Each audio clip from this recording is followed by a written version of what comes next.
In this episode of Homestead How, we set up a huge deer fence for our garden and orchard. You're going to want to see how this one turns out. Enjoy. To sign the release form. The release? Mm-hmm. What do you mean? I've been working on the road. Oh yeah, but she has to drive there. It might be her uncle. Doesn't matter. They have to sign off. Okay, talk. Hi, I'm Katie from Homestead How, and we're going to build a deer fence. Why are we building a deer fence? Because we grew corn here, and the deers ate it. What did we try to grow here? Watermelon. What happened? Deers ate it. What did we plant here last year? Cantaloupe. What happened? Deers ate them. And then what did we plant over on that side right there? I think pumpkins. And deers ate them. Everything. Yes. The deer ate everything. And what else do the deer do? They stand out on the side of the road, wait for us to drive by, and then they dive in front of the car. Did you know deer can jump 8 feet high? They're incredible high jumpers, so we need something tall. We did some research on Google and we found a company called deerbusters.com, and that's where we ordered our fencing from. Not long after, it arrived. Before building the fence, we had to do some planning and some figuring.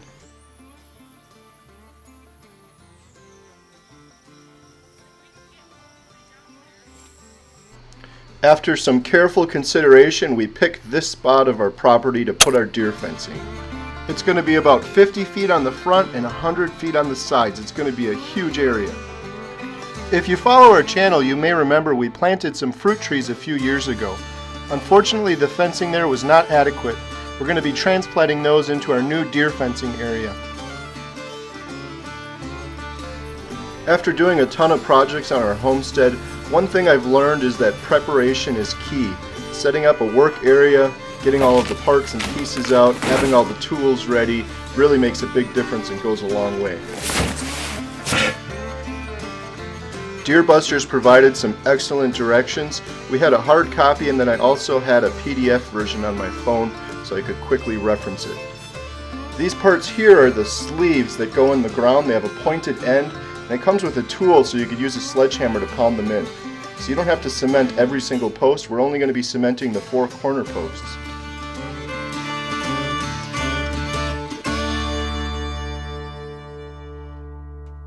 So here we're digging a 3-foot hole for the first corner post. We knew for sure this would be the position of the first post, and then we used some strings to lay out the position of the other 3 posts.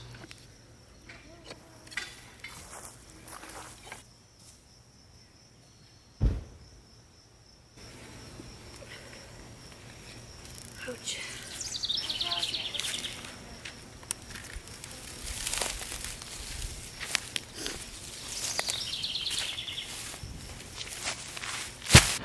The 4 corner posts come with an extension, and you just slide it in and attach it with a screw which is provided in the kit. It went together really quickly.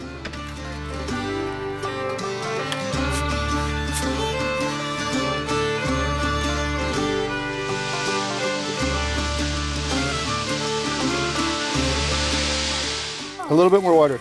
Yep.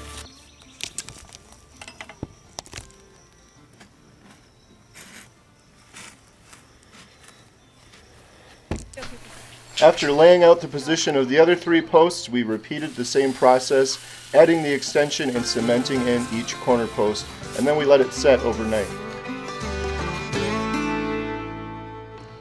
So each of the 4 corner posts are secured with cement, and then they have an angle brace on each side of them.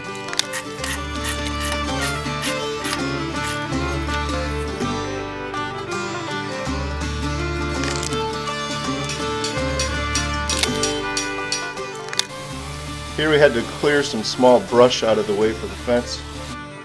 With all 4 corners braced into place, it's now time to build the access gate.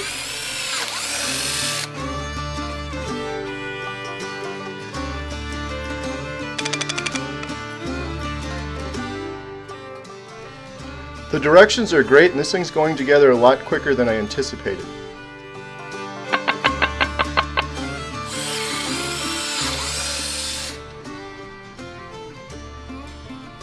Besides the 4 corner posts, we only have 2 more posts to cement, and that's the gate entry support. You want to make sure the top of this is level and that you're nice and true to the front of your fencing.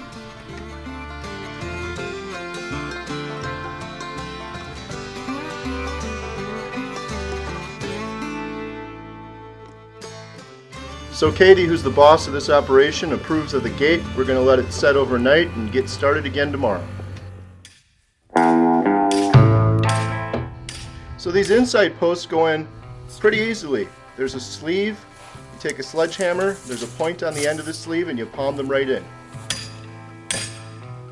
You want to pound these sleeves in perpendicular to the ground. As you pound them in, they may start going sideways. You can adjust by pounding on the opposite end of the tool to straighten it back out.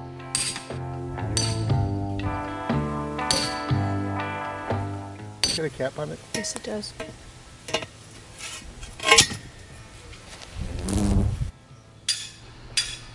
So here I'm just getting each of the inside posts started, and then I'm going to come around and knock them all the way in. It's easier this way because I kept destroying the string and then losing track of the positioning.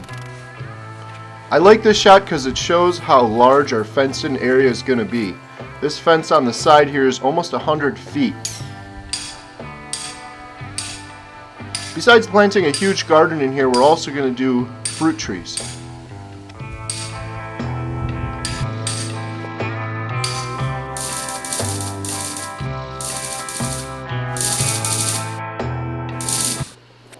Katie stepped away for a minute. Jen decided to help.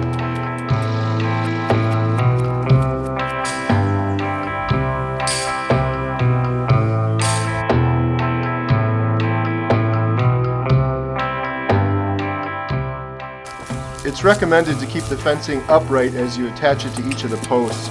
However, this is almost a 100-foot span and it's just too heavy for us to hold it up. So we laid it out on the ground and had each of the girls take a part of it, and we lifted it up.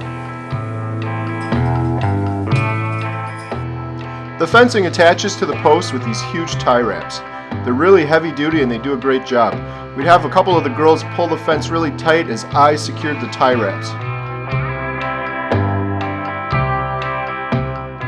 Here, Carrie, why don't you put this cap on that one quick? Okay. Each of the posts also come with a plastic rain cap. We had all of those on before putting them up, but one of them was missing and we found it. Update. Fence. What are we going to do with those? Put stakes in and tighten it. With all of the fencing in place and nice and tight, we have these metal stakes that go in the ground to prevent anything from digging under it. We also noticed that when putting these stakes in, it also made the fence even tighter. One of the final touches is to add these white flags so the deer could see the fence.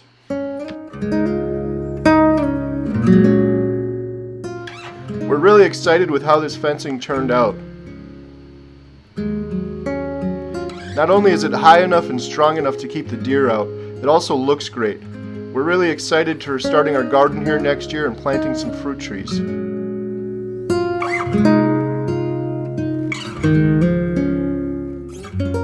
This is going to be a huge area with plenty of room to work for both our garden and upcoming orchard.